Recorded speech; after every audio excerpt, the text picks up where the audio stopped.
Is it really worth it to go into self-employment? Personally, what I can say is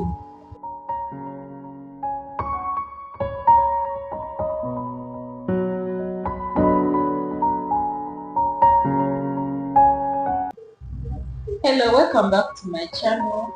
I'm Jarvis at Kura Birinji, and in today's video I'm going to take you through how to manage the transition process from full-time employment to self-employment.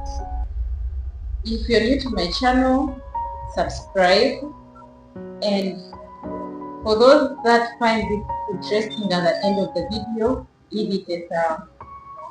So you've been there and you have assessed yourself and you have registered your side hustle and you've assessed that it is working or it is going to work, and you're convinced that the right decision to take is to quit your full-time job to concentrate on your business.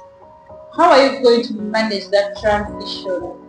Do you just wake up one day and resign, or do you just leave and abscond? I'm going to take you through how you can manage that transition process. I'll be sharing my personal experience on how I managed it. So when you make that decision and when you're convinced that it's time for you to fully concentrate 100% on your business, the first and foremost thing that you should do is to notify your current employer. Don't be a type who will just abscond. Give a prior notice, at least minimum of 3 months. Notify your employer that you intend to resign. In that period, you'll be able to in that period the employer will be able to get a replacement, and you should be willing to train that replacement in your current job responsibilities, so that when you leave, you have not left a gap, but you have left professionally. You should keep it at the back of your mind that when you leave your job, you never know what the future holds. You might find that your current job contact will become your clients in your business, or if not, they might refer a person or two to your business. So you don't have to live in a bad way. You have to live in a professional way. After you've done that, now the other thing that you have to do is to now register your business. And by the way, before even you think of putting in your resignation, you should always start your business and run it concurrently with your job. What do I mean by this? You should not think of let me resign and then start a business. That is the wrong approach. You should have started that business and you should have assessed its performance by the time you come to arrive at a decision that now it's time to take on self-employment.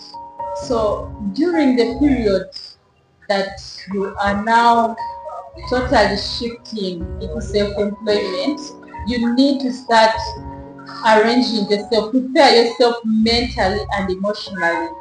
Self-employment is something that is draining both mentally and emotionally. Start networking with the people in the same industry as your business.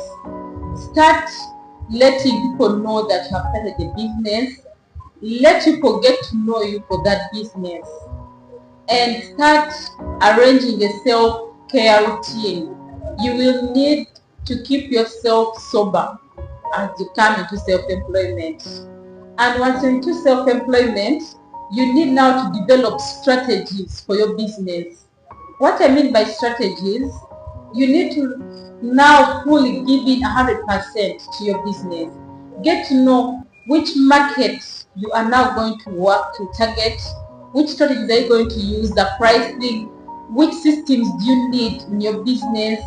Have all that in place, and it will help you, it will save you a lot of drama and running up and down. You need to have all this figured out. And then you need to have financial management. that financial discipline is very key. Once you crossed from a full-time job, I want to tell you, this time you don't have any assurance of a salary. In most cases, during that transition process, you're going to find yourself not even paying your own self in your own business. So what does this mean? The little money or the revenue that you're going to earn in your business, you should have financial discipline. You should be able to have a budget that you're running, both personal and for the business. You're now going to get out of this category of people just calling you, hey Sam, 20k, give me some 100k. You're now shifting. This business where you're going, it is a business whereby you're not assured of what your tomorrow is going to be like, but you have the hope that will work. So what it means is you need to have the financial management. You need to live within your means. Avoid unnecessary expenses. If something does not, if it is something not really so crucial, you don't have to spend on it. Personally, when I transitioned into now self-employment, I remember back then my finances couldn't support me to have an office and all that. So I started with utilizing the resources that I had within my reach. What did I do? For me, what I did, since I was going into services, I was not going into a business of products, I was going into services. I tried to use the resources that I had. The resources that I used was to use my home as an office. Yes, my dining table was my office. I would wake up and open my computer and do my work. At that time, I knew I couldn't afford an office and I couldn't go into that office rent at that time. I had to use the resources that I had. And at that time, I was the only employee. I was the employer and employee. So I couldn't afford to hire people. So I had to make sure I was managing the revenue that I was getting. I was managing them so well to ensure that I save something and be able to expand this business. So when you come in this side, don't come in. I always see people who start up businesses and they're spending a lot at the start. It's not that I'm discouraging you from that, but you should dive in slowly. You don't have to test both legs. Dive in slowly. Assess as you observe the trend.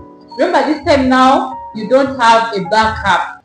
This business where you have now come 100% is your only source of income and your only backup. So it has to work. You should be ready to learn a new skill or two or even three in relation to your business. If you have joined a particular industry, you need to know what that industry entails. You need to learn all the new things. You should be ready to learn new skills. Personally, when I decided now to concentrate on consultancy, I knew I needed now accounting skills. I decided to enroll for CPA and get the deeper understanding of the accounting. If you're not willing to learn a new skill, I want to assure you, you're going to go wrong in that business. If not, you're going to keep on needing people to help you, and that's how you will end up misguided or even failing to deliver the best. When you acquire a new skill, you are able to deliver with confidence. That confidence is very key when you're joining self-employment, especially for us who have joined the service or are part of it. You're not going to offer services on something that you have no understanding about. You have to understand it deeply, and you should be able to convince clients. You don't convince clients with words, but you convince them by showing them that you know what you are delivering and what you're talking about. So have that open mind, ready to learn new skills. Enroll to a school. It can be a short course. If you're going to deal with so many people, get a new skill in communication, know how you're going to handle clients. So as you plan to shift from the full-time employment into self-employment, come knowing that it is not a smooth journey. You're going to meet obstacles and different challenges. What matters most is that zeal, that confidence you're going to face all these challenges with. Come when you're ready to overcome them. And at the end of it all, it will work out. Don't come in with a negative mind. I have had so many people that have been asking me, is it really worth it to go into self-employment? Personally, what I can say is I cannot trade self-employment for anything else. It is something that is worth it. It has paid off and I find it so fine. It comes with a lot of freedom, flexibility. Yes, you might find yourself on some days working over, even over the closing time. You will not have a closing time actually. You're going to work even in the night. And surprisingly, my children never have public holidays again. But it is worth it. It's worth it when you give in your best to it. And I wish you the best. Let me have your comments and experiences for those that have tried out the self-employment, and let us interact with one another. Thank you so much. Have a blessed moment.